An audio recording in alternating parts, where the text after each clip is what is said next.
नमस्कार दोस्तों। आज के इस वीडियो में हम डिस्कस करेंगे इनकम टैक्स ऑफिसर कैसे बने। तो फाइनली अगर आप इनकम टैक्स ऑफिसर कैसे बने इसके बारे में जानना चाहते हैं तो इस वीडियो से लास्ट तक ज़रूर बने रहिएगा। आपको काफ़ी कुछ इन्फॉर्मेशन यहाँ से मिल जाएगी। हे गाइस, आप देख रहे हैं अलग क्लासेस एंड मैं हूँ अशोक सिंह। चलिए इस वीडियो को शुरू करते हैं।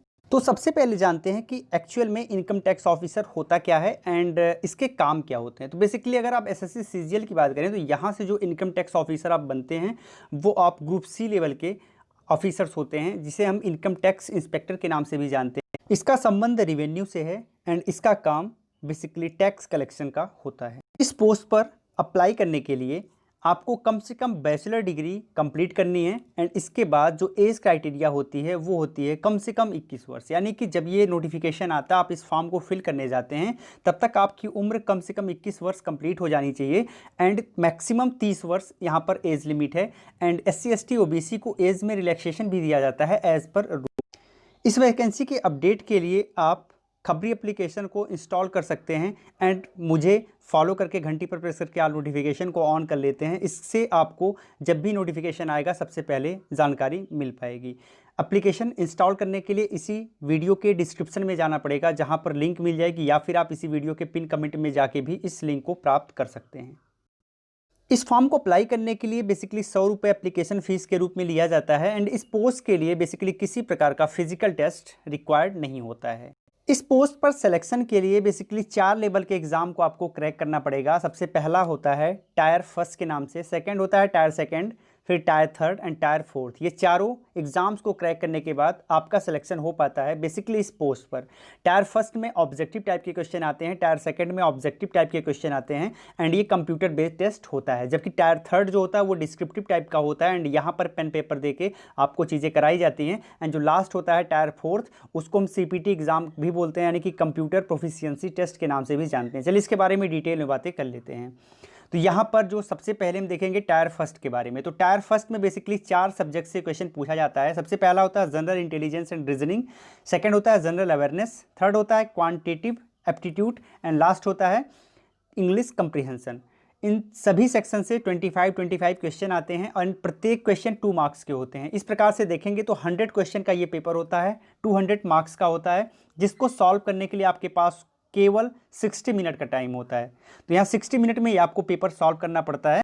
जैसे ही आप टायर फर्स्ट क्लियर कर लेते हैं तो सीधे आपको एंट्री मिल जाती है टायर सेकंड के लिए। टायर सेकंड बेसिकली यहाँ पर 2 पेपर होता है जो कि सबके लिए अनिवार्य होता है। पहला होता है क्वांटिटेटिव एप्टीट्यूड, तो जो यहाँ क्वांटिटेटिव एबिलिटीज़ है इसमें 100 क्वेश्चन पूछे जाते हैं, 200 मार्क्स के होते हैं एंड आपको 120 मिनट में यानी 2 घंटे में इसे सॉल्व करने पड़ते हैं। जो सेकंड पेपर होता है वो होता है English language and comprehension, 200 marks के 200 क्वेश्चन पूछे जाते हैं एंड यहाँ पर 120 मिनट्स का टाइम होता है, यानी कि 120 मिनट का टाइम होता है इस पेपर को भी सॉल्व करने के लिए।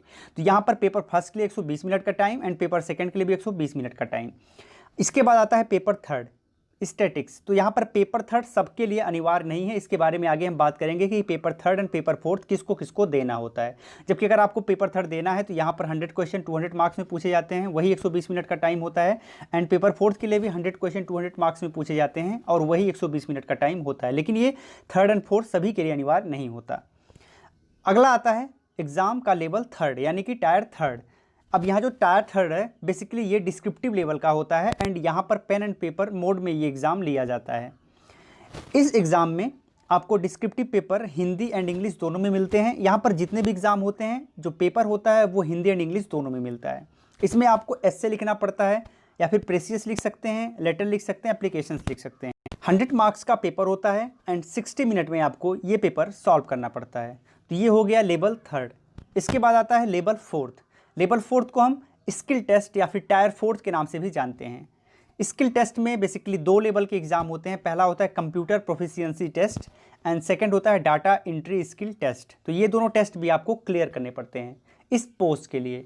इसके बाद फाइनली आपका सिलेक्शन होता है, फाइनल कट ऑफ डिज़ाइन किया जाता है और आपका कट ऑफ किस हिसाब से आया है उसी के बेसिस पर आपको पोस्ट अलॉट होते हैं। तो ज़रूरी नहीं अगर आपका काफ़ी अच्छा कट ऑफ आया है तो आपको टॉप लेवल के पोस्ट मिल सकते हैं, अदरवाइज़ अगर आपका कट ऑफ कम आया है तो ये भी पोस्ट आपको अलॉट हो जाता है। इसके बाद बात आती है इम्पॉर्टेंट नोट। तो यहाँ पर जो आपका टायर फर्स्ट होगा ऑब्जेक्टिव टाइप का होगा, कंप्यूटर पर बैठ के आपको एग्ज़ाम देना पड़ेगा।